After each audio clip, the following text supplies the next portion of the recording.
भगवान, आत्म कल्याण का सुलभ साधन क्या है? साधन कहते हैं जिससे सिद्धि मिलती है। तो सुलभ साधन और कठिन साधन, ये दो शब्द सामने आते हैं।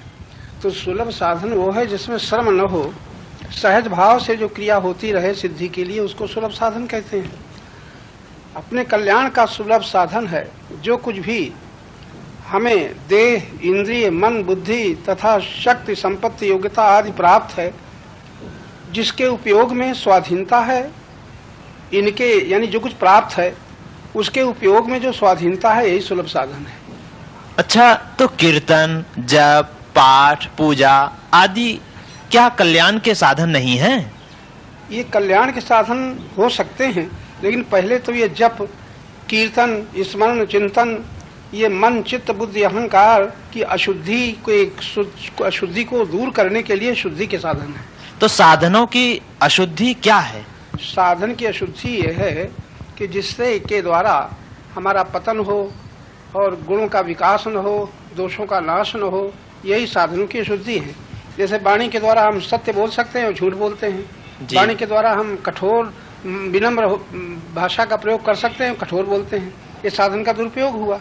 तो ऐसे ही मन के द्वारा हम विनाशी का मनन करते हैं, मन के द्वारा विनाशी का मनन करते हैं, उसी मन के द्वारा विनाशी का मनन करें, चित्त के द्वारा विनाशी का चिंतन करें, बुद्धि के द्वारा विनाशी का ज्ञान प्राप्त करें। ये सुलभ यानी जिस शुद्धि के साधन है, साधनों की शुद्धि की ये साधन है जी।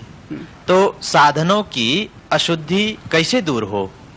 साधनों की अशुद्धि दूर होने के लिए पहले ये हमें पता होना चाहिए कि अशुद्धि क्या है, जिससे हम हमारे साधनों के द्वारा हम भोगी बने, लोभी बने, मोही बने, अभिमानी बने, ये साधन की अशुद्धि है।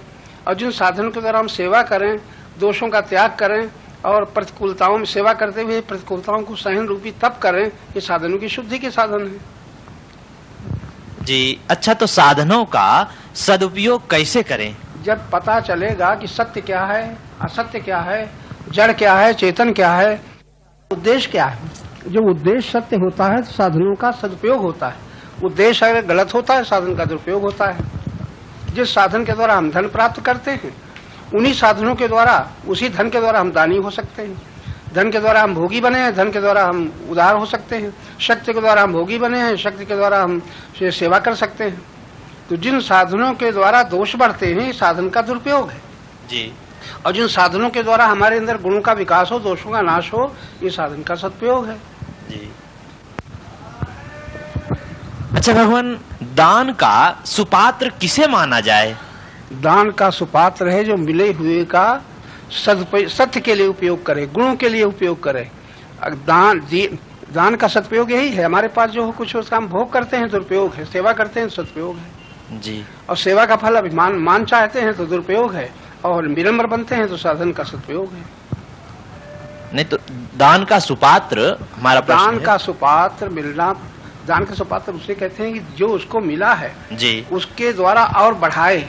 जैसे अन्न का दान किया जी, अब अन्न को किसी बर्तन में भर के रख दे, वो सड़ जाए, दुरुपयोग हुआ। अन्न को खा ले, उपयोग हुआ। उसी अन्न को बो दे, कुछ हिस्सा बो दे, इस साधन का सदुपयोग हुआ जी।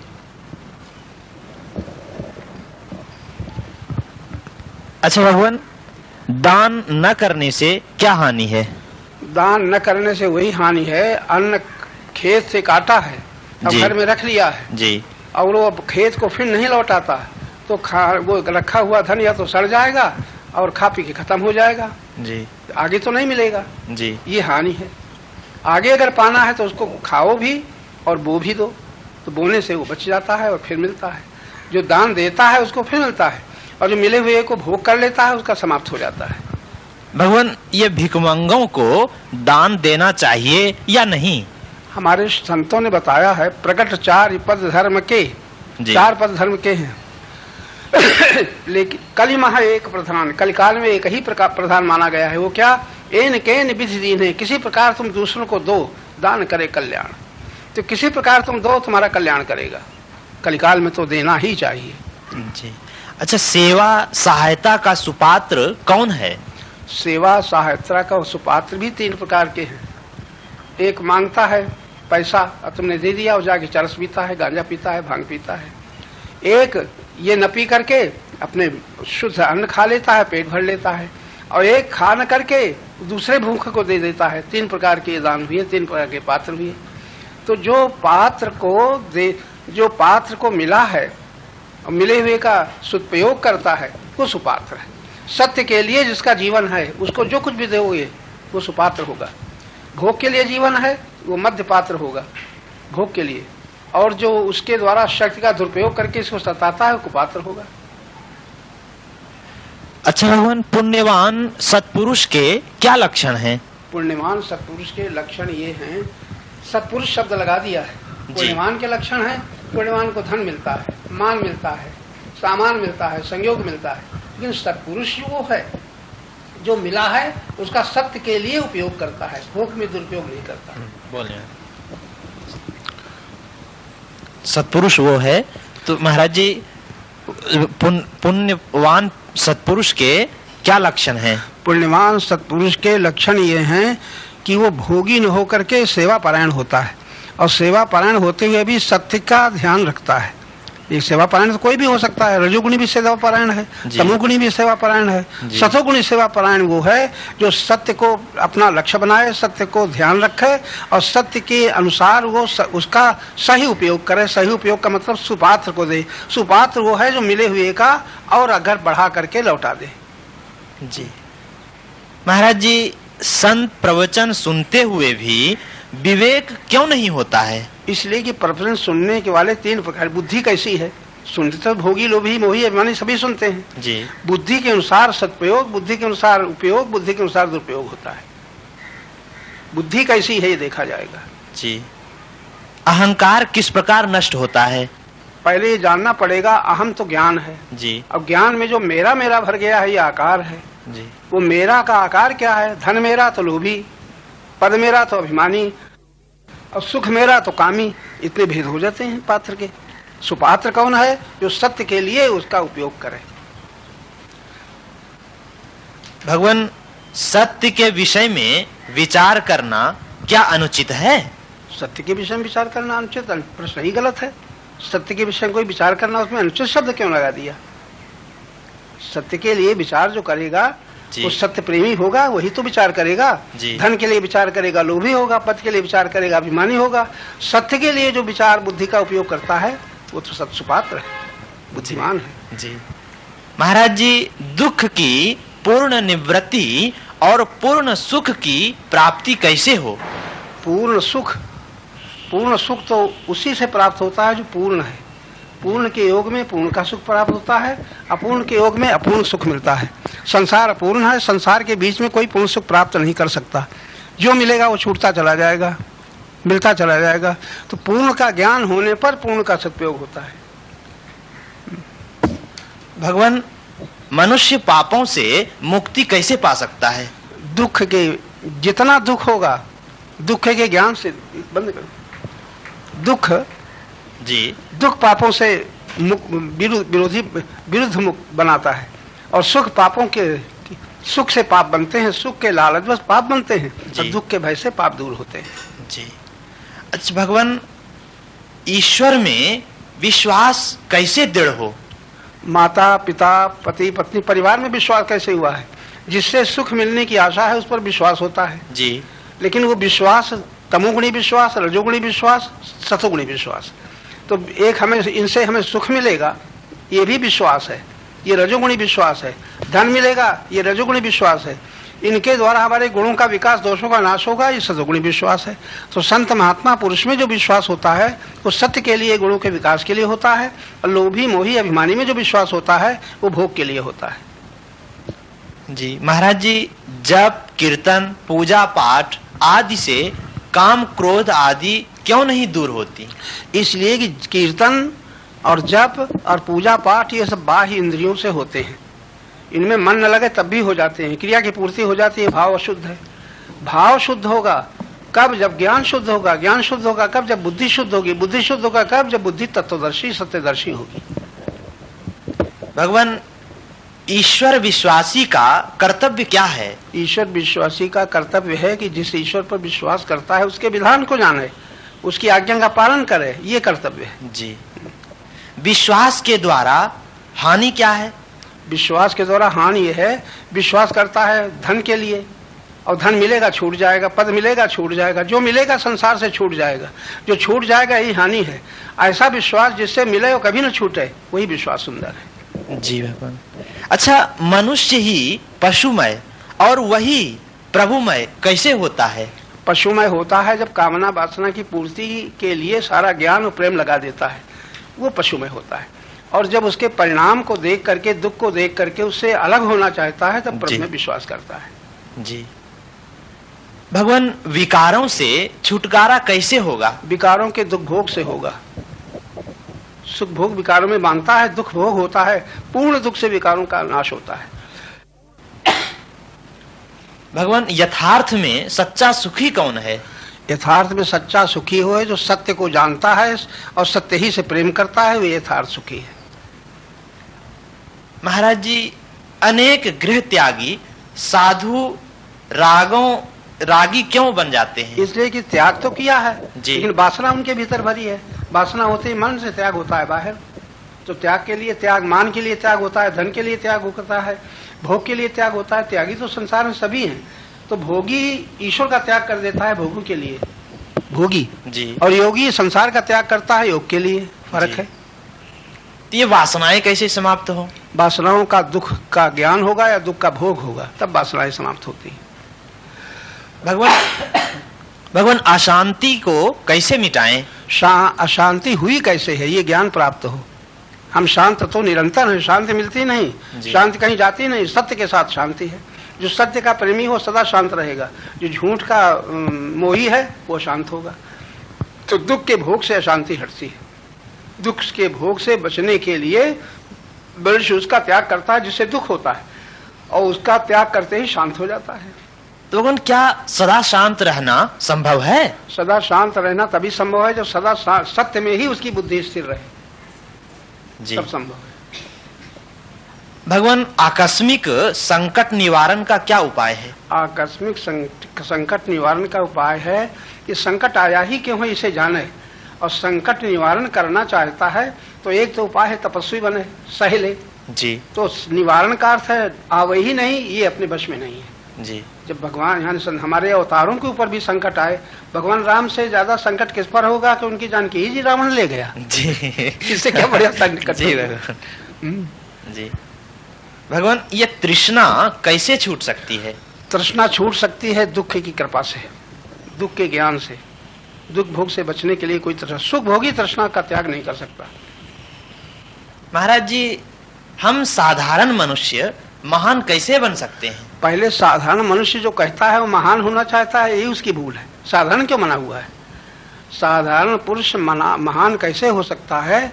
कि साधारण क्यों है? कि साधारण बातों का प्रेमी है, साधारण सुख का प्रेमी है, साधारण संयोग का प्रेमी है। असाधारण कैसे हो सकता है? साधारण से कुछ न चाहे, असाधारण से ही सब कुछ चाहे, तो साधारण का प्रेमी हो जाएगा। जी भगवान, गृहस्थ होकर लोक परलोक में शांति कैसे प्राप्त करें? गृहस्थ जब कुछ बन जाएगा गृहस्थ, तो गृहस्थ ग्रह में जो स्थित है वो गृहस्थ है।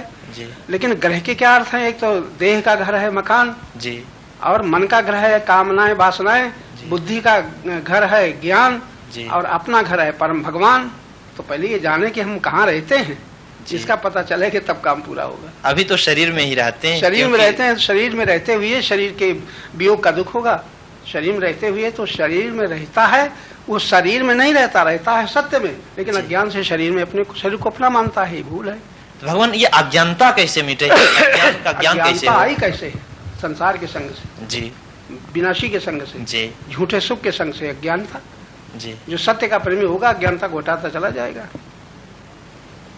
भगवान, परमात्मा को किसी ने पाया है तो कैसे पाया है? परमात्मा को अगर पाया है, पाया नहीं जाना है, ये कहना चाहिए। परमात्मा कहीं अलग हो तो मिले, जब अलग है ही नहीं तो मिलेगा कैसे? पाया नहीं, जाना है। जाना है तो जानत तुम्हें हो जाए, संत कहते हैं रामायण में। जानते ही वो अपने को पाता है कि मैं उसे भिन्न हूं ही नहीं। जी महाराज जी, मनुष्य के बनाए हुए मंदिर तथा मनुष्य की बनाई भगवान की मूर्तियों द्वारा क्या भक्ति मुक्ति नहीं मिल सकती? मनुष्य जो बनाता है उसके आगे नहीं जा सकता। मनुष्य जो बनाता है उसका अभिमानी होता है, भोगी होता है। जी मनुष्य को जानना पड़ेगा हमारा बनाया तो ये है, लेकिन परमात्मा से बनाया हुआ कुछ है कि नहीं।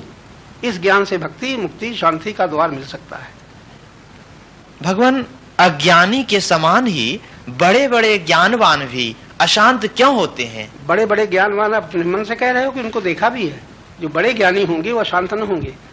अशांत वही होंगे जो संसार से संबंध रखते हैं। जो संसार का कुछ चाहते हैं वो अशांत हो जाएंगे। सत्य के साथ अशांति नहीं है, असत्य के साथ अशांति है। महाराज जी, अपना सच्चा हितैषी कौन है? तुम्हारा सच्चा हितैषी वही है जो तुम्हारे गुणों के विकास में, दोषों के नाश में सहायक हो और सत्य की ओर तुम्हें लिए चले, वो सत्ता हितैषी है। जी अच्छा महाराज जी, यदि हम आनंद में ही हैं तो अनुभूति क्यों नहीं होती? आनंद में आप हैं ये कहते हो, लेकिन हो नहीं, आप सुख में हो। जी सुख चाहने वाले को आनंद की अनुभूति नहीं होगी। जी हम सबके प्रिय हितैषी कैसे हो सकते हैं? सबके प्रिय हितैषी तब हो सकते हो जब सब तुम्हें प्रिय लगे। जी जब कोई प्रिय लगता है, कोई अप्रिय लगता है, राग द्वेष लगा है, तब कैसे सबके हितैषी हो सकते हो? जी भगवान, मैं चाहता हूं कि सभी भगवान के प्रेमी बन जाएं। तुम्हें अधिकार क्या है सब प्रेमी? पहले तुम प्रेमी बन जाओ। जी भगवान। भगवान, किसी धर्म प्रचारक साधु सन्यासी से ठगे जाने पर हमारा क्या कर्तव्य है? तुम्हारा कर्तव्य, तुम ठगे गए अपनी बेवकूफी के कारण, लालच के कारण। तो वो तुम्हें ठगता है, तुम देते क्यों हो? तुम्हें लालच से कुछ मिलेगा। लालच न हो तुम ठगे न जाओगे। भगवान, हमें कीर्तन का नाम जप का प्रचार करना चाहिए या नहीं? प्रचार करना चाहिए, इसके पहले विचार करना चाहिए। क्या होगा कीर्तन से, क्या होगा इससे? विचार करो। प्रचार तो साधारण लोग तम्बाकू, बीड़ी और पान सुपारी का और चाय का प्रचार होता है। प्रचार तो कोई भी लोभी मोही अभिमानी करता है। विचार करना चाहिए प्रचारक को, हमारा संबंध किससे है। जी भगवान, संकल्प साधक है या बाधक? संकल्प साधक भी है, बाधक भी है। संसारिक संबंधित संकल्प सत्य के प्राप्ति में बाधक है, और सत्य से संबंधित संकल्प असत्य की मोह निवृत्ति में साधक है। जी भगवान, हमें सत्संग किस प्रकार सुलभ होगा? सत्संग सुलभ होगा, ये बात तो है, सभी लोगों ने कही है, लेकिन सत्य उसे कहते हैं जो कभी दुर्लभ है ही नहीं। असत्संगी के लिए सत्य दुर्लभ है। जी सत्संग वो है पहले ज्ञान पर प्रश्न करने वाला, सत्य है कि झूठ है ये बस पहले जाना है। मैं प्रश्न करता हूँ, सत्य का संग चाहता हूँ, मैं कौन हूँ? सत्य का संग चाहने वाला मैं कौन हूँ? झूठ हूँ कि सत्य हूँ? यदि सत्य है तो सत्य का संग क्यों चाहता है? यदि झूठ है तो झूठ सत्य के संग की कोई परवाह नहीं है। जी अभी तो महाराज जी हम इस दोनों के बीच में ना तो अभी अहंकार रूप में है। अहंकार रूप में है तो अहंकार को जानो, उससे आगे बढ़ो, उसको जान करके उससे मुक्त हो जाओ। जी इसको कैसे जाने महाराज जी? जानने वालों से जानो। माना कैसे है? मानने वालों से मानना सीखा है, जानने वालों से जानो। जी भगवान, हमें विनाशी क्षण स्थायी के पीछे कौन दौड़ाता है? काम दौड़ाता है, कामना दौड़ाती है। जी हम फिर निष्काम कैसे हो सकते हैं? दुख की कृपा से हो सकते हो। दुख का अनुभव जैसे जैसे करोगे तैसे तैसे निष्काम होते जाओगे। तो ये दुख की कृपा कैसे, पूर्ण दुख कैसे हो? पूर्ण दुख होगा जब ये तुम्हारी बुद्धि इतनी विकसित हो कि पूर्ण अपूर्ण का ज्ञान हो। जी पहले पूर्ण सुख के लिए तुम चाहते हो, पूर्ण सुख कहीं संसार में है नहीं। जो पूर्ण सुख के चाल रहेगा तब पूर्ण दुख दिखाई देगा। भगवान बुद्ध को पूर्ण सुख दिखाई पड़ा कि दुख? उनके कौन कमी थी? सब सुविधाएं थी। जी माता पिता ने इतनी सुविधाएं कर रखी थी कि रास्ते में भी कहीं इसको कोई विरक्त दुखी मृतक न दिखाई पड़े। क्योंकि ये था उनकी कुंडली में कि इनको कोई दुखी दिखाई पड़ेगा, इनको संसार से वैराग्य हो जाएगा। जी भगवान, संतों के प्रवचन सुनने वाले क्या सत्संगी नहीं हैं? ये दूसरे का प्रश्न आप क्यों कर सकते हो? तुम्हें अधिकार क्या है करने का? क्या जैसे है वैसे है? तुम कौन हो तो उनके पूछने वाले? जी भगवान, ज्ञान और विवेक में क्या अंतर है? ज्ञान का अर्थ है जानना, और जानने हुए का व्यवहार में उपयोग करना विवेक है। जी भगवान, आप कहते हैं कि भगवान यदि अति निकट है तो दिखते क्यों नहीं? इसलिए कि आंखें नहीं है। बाहर की आंखों से भगवान संसार दिखेगा, विनाशी दिखेगा, नाम रूप दिखेगा, भगवान कैसे दिखेगा? भगवान देखने की वस्तु ही नहीं है। जी भगवान तो समझने की चीज है। जी तो हमें भगवान का मिलना जीवन में असंभव सा क्यों लगता है? तुम्हारे अज्ञान के कारण लगता है। भगवान का मिलना असंभव नहीं, संसार का छूटना संभव है। संसार का छूटना संभव हो जाए तो भगवान का मिलना असंभव न रहेगा। जी। भगवान, संत संगति में जितना मन शुद्ध रहता है बाद में क्यों नहीं रहता? इसलिए कि संत संग के बाद असत्संग हो जाता है, तब अशुद्ध हो जाता है। जी। सदा संत की संगति में रहना कैसे संभव है? सदा संत की संगत में नहीं रहा जा सकता। संत के ने जो सत्य बताते हैं उसके संग में सदा रहा जा सकता है। जी। जड़ रूप में प्रीति होती है, चेतन स्वरूप में प्रीति क्यों नहीं होती? इसलिए कि चेतन स्वरूप का मूल्य हम नहीं बढ़ाते, हम जड़ का मूल्य बढ़ाए हुए हैं, देह का मूल्य बढ़ाए, चेतन का मूल्य अभी भी घटाए। जी। भगवान, प्रेम और प्रीति में क्या अंतर है? धूप और सूर्य में और धूप में जो अंतर है वही प्रेम और प्रीति में अंतर है। सूर्य और धूप। जी। नहीं, विस्तार से समझाएं, इसको नहीं समझ पाए। जैसे प्रीति जी और प्रेम जी, तो प्रेम एक सूर्य की भांति है जी। उससे जो किरणें फैली और किरणों से बाहर निकल करके जो संसार पदार्थ दिखाई पड़ने लग गए और पदार्थ जो पसंद आए उनसे हम प्रीत करने लग गए और भूल गए हम प्रीत कहाँ से करते हैं, प्रेम के द्वारा करते हैं। तो प्रेम केंद्र तो भूल गया और प्रीत पदार्थों में लगा दी, ये उल्टा हो गया है। भगवान, हम रोग से बचने का क्या उपाय करें? आहार विहार व्यवहार तीनों शुद्ध करो तो रोग से बचोगे। रोग तो एक पूर्व कर्म के फल भोग के लिए आते हैं और एक वर्तमान भूल के आहार विहार के कारण आते हैं जी। इनको सबको देखना पड़ेगा, शुद्ध करना पड़ेगा। महाराज जी, अशुद्ध अंतःकरण को शुद्ध कैसे किया जाए? अशुद्ध अंतःकरण जो अशुद्ध हुआ है अशुद्ध के संग से हुआ है। शुद्ध कैसे किया जाए? शुद्ध का संग करो। जैसे कीचड़ से पानी ही कीचड़ बन गया है और कीचड़ से हाथ सल गए, तो जिस कीचड़ से हाथ सने इनको शुद्ध कैसे करें? तो जिस पानी से मिले हुए कीचड़ से हाथ सने हैं शुद्ध पानी से इनको धो डालो, शुद्ध हो जाएंगे। समझे नहीं महाराज जी। अशुद्ध के संग से अशुद्धि होती है जी, शुद्ध के संग से शुद्धि होती है जी। जानो कि शुद्ध क्या है। शुद्ध जब तुम्हें अशुद्ध पानी कीचड़ मालूम होता है जी, तुम्हें ज्ञान होना चाहिए कि अशुद्ध पानी कीचड़ कैसे मिला। शुद्ध पानी था, कीचड़ से मिलकर के अशुद्ध हो गया जी। अब शुद्ध पानी से कीचड़ धुल जाएगा। भगवान, ममता कैसे छूटे? ममता कैसे छूटे? ममता आई कैसे है? अपना मानने से आई है जी। अपना किसे माना? विनाशी को जिस पर तुम्हारा अधिकार न था उसे अपना माना, ममता आ गई। अब विनाशी तो छूट जाएगा, इसलिए ममता कारण दुख होगा। ममता करना है तो अविनाशी को जानो, अविनाशी से प्रेम करो, ममता का स्थान न रहेगा, ममता प्रेम में रूप में बदल जाएगी। महाराज जी, अपना अधिकार किस पर है? अपना अधिकार उस पर है तुमसे कभी न छूटे कभी न छोड़े, अर्थात सत्य पर। अब तुम जानो।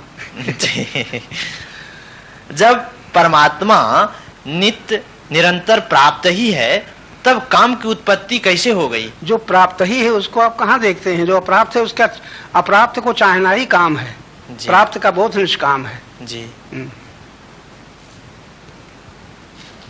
विमुख के लिए परमात्मा के सम्मुख होने का क्या उपाय है? विमुख के लिए सम्मुख होने का उपाय, विमुखता का दुख भी हो गए वो और दुख से बचना चाहे तब उपाय का आदर करेगा, नहीं तो नहीं करेगा। विमुख हुआ कैसे? विनाशी के सन्मुख, संसार के सन्मुख हुआ है सुख की चाह के कारण जी। अब विमुख होना चाहता है दुख से जी। तो थोड़े दुख से विमुख होना चाहता है तो नहीं हो पाएगा, पूरा दुख होगा तो विमुख हो जाएगा, सन्मुख हो जाएगा। तो ये कैसे पता चलेगा पूर्ण दुख है? पूर्ण दुख है जब सुख की चाह न रहे, कुछ भी सुख की चाह न रहे, कुछ भी सर न रहे जी। भगवान, विश्व में शांति लाने के लिए महात्माओं का प्रयत्न सफल क्यों नहीं होता? ये प्रश्न ही, पहले तुम महात्मा शब्द का प्रयोग करते हो ना जी, और दूसरे का प्रश्न क्या उत्तर तुम चाहते हो, यही भूल है। अब विश्व की शांति विश्व का मालिक जाने, तुम कौन होते हो? महात्मा कौन होते हैं विश्व में शांति लाने के लिए? अपने ही को शांत करने, यही बड़ी गनीमत है जी। अच्छा भगवान, बुद्धि को कैसे स्थिर किया जा सकता है? बुद्धि को स्थिर करने के लिए स्थिर का संग करे, बुद्धि तो स्थिर हो जाएगा। चंचल का संग करेगा तो चंचल रहेगी। तो स्थिर क्या है जो स्थिर का संग करे? स्थिर है जो सत्य है, अखंड है, अनंत है, जो न आता है न जाता है, ज्यों का त्यों रहता है, उसको जानना फिर उसका संग है। अच्छा महाराज जी, अंतःकरण को स्थिर करने का क्या उपाय है? अंतःकरण है मन बुद्धि चित्त अहंकार। जी ये चंचल कैसे हुए हैं? संग से हुए हैं। जी जब संग से चंचल हुए हैं तो उसका संग करे जो स्थिर हो, जी। तो उससे वो स्थिर हो जाएगा। महाराज जी, अनेकों जन्मों के कुसंस्कार अथवा दोष जन्म में मिट सकते हैं क्या, इसी जन्म में? हाँ, मिट सकते हैं। कैसे? जो महात्मा जिनको तुम कहते हो जी ये महात्मा कोई ऊपर से महात्मा बन करके नहीं उतरे थे। जी उनका भी जन्म हुआ था, उनका भी कोई संग था, और जो संग था वो कैसा था? लोभी था, मोही था, जैसा भी था। जी संग से ही सब कुछ बदलता है। अगर लोभी मोही का संग है तो लोभ मोह बढ़ेगा, और त्यागी विरक्त तो ज्ञानी का संग है तो ज्ञान बढ़ेगा, त्याग बढ़ेगा, प्रेम बढ़ेगा। जी। भगवान, प्रतिकूल प्रारब्ध भोग का भय कैसे छूट सकता है? भय तभी छूट सकता है जब सुख का लालच न हो। लालच बस भय होता है, लालच न रहे तो भय न रहेगा। पाने का लालच है, जी बचाने का भय है, छूटने का भय है। छूटने का भय है। जी छूटना बचाना एक ही बात है। जी। अच्छा, लोभ मोह ममता कैसे छूट सकती है? लोभ मोह ममता कैसे आई है? अपना मानने से आई है। जी धन को अपना माना तो लोभ हो गया, परिवार को अपना माना तो मोह हो गया। जी इनको अपना न माने, लोभ मोह छूट जाएगा। जी। महाराज जी, सेवा योग्य साधन सामग्री न हो तो सेवा कैसे करें? इच्छा ही छोड़ दे। सेवा योग्य सामग्री नहीं है, भोग के लिए तो है, और जो भोग के लिए है उसी सेवा हो सकती है। कम से कम हो तब भी हो सकती है। जी जिसका हम भोग करते हैं उसी सेवा कर सकते हैं। जी। व्यवहार में अचानक अपराध क्यों बन जाते हैं? अपराध तो संस्कार बस पड़ते हैं, सावधानी से बनते हैं, दूसरे के प्राप्ति के अनुसार बनते हैं। इसका कोई ठीक उत्तर नहीं दिया जा सकता। अपराध बन गए हैं, वो अपराध मिट सकते हैं, ये विवेक प्राप्त करना चाहिए। कैसे मिट सकते हैं अपराध? बस अपराध बन गए हैं किसी लोभ के कारण। हमारे भीतर आदत खराब थी, या कोई संस्कार था, या कोई लोभ था, उसके अपराध बन गया। जी। अच्छा, अगर त्याग है, प्रेम है, तो माता जिससे परिवार में जिससे प्रेम होता है उसके प्रति अपराध होते हैं? नहीं। पूर्ण प्रेम है तो लालच होता है तो अपराध हो जाते हैं। जी। या क्रोध कैसे छूट सकता है? क्रोध कैसे छूट सकता? क्रोध आता ही क्यों है? मान की चाह के कारण। जी। चाह के कारण, चाह की प्रतिकूलता में क्रोध आता है। चाह न रहेगी तो क्रोध नहीं आएगा। जी। परमार्थ सिद्धि के लिए हम कहाँ तक स्वतंत्र हैं? पर स्वार्थ के त्याग में जहाँ तक कर सको वहीं स्वतंत्रता प्राप्त होगी। स्वार्थ रहेगा तो परमार्थ की पूर्णता नहीं प्राप्त होगी। निर्विकार और निर्विचार होने की क्रिया बता देना। विचार न हो निर्विचार हो गया, विकार न हो निर्विकार हो गया। अब विकार विचार आते कैसे हैं? भोगी आदमी के जीवन में लोभ बस आते हैं, विचार, लोभ बस आते हैं, विकार। लोभ न रहेगा तो विकार भी न होंगे, विचार भी शांत हो जाएंगे। ये लोभ जो हटाने के जी, इसका मतलब लोभ हटाने के लोभ से जब दुख होगा तब लोभ हटेगा, ऐसा नहीं हटेगा। दुख की कमी है इसलिए जीवन भर लोभ चलेगा। सुख का लालच है और दुख का भय कम है, इसलिए लोभ चलता है। सुख के लालच। महाराज जी, यह जीव माया में क्यों बंध गया है? ये जीव माया में क्यों बंध गया है कि मायापत परमेश्वर को भूल गया है। तो हमेशा परमेश्वर, मायापति परमेश्वर याद रहे, इसकी क्या युक्ति है? इसकी याद रहे कब? जब सुख का लालच न रहेगा, दुख का भय न रहेगा, तो मायापति परमेश्वर तो का वो अंश ही है। किरण सूर्य से विमुख है, क्यों? किरण में सूर्य को नहीं देखती, किरण अपने प्रकाश में वस्तुओं पदार्थों को देखती है। तो महाराज जी, स्वर्ग क्या है? स्वर्ग क्या है? जिसमें हमारी सब इच्छाएं पूरी होती चली जाएं, यही स्वर्ग है।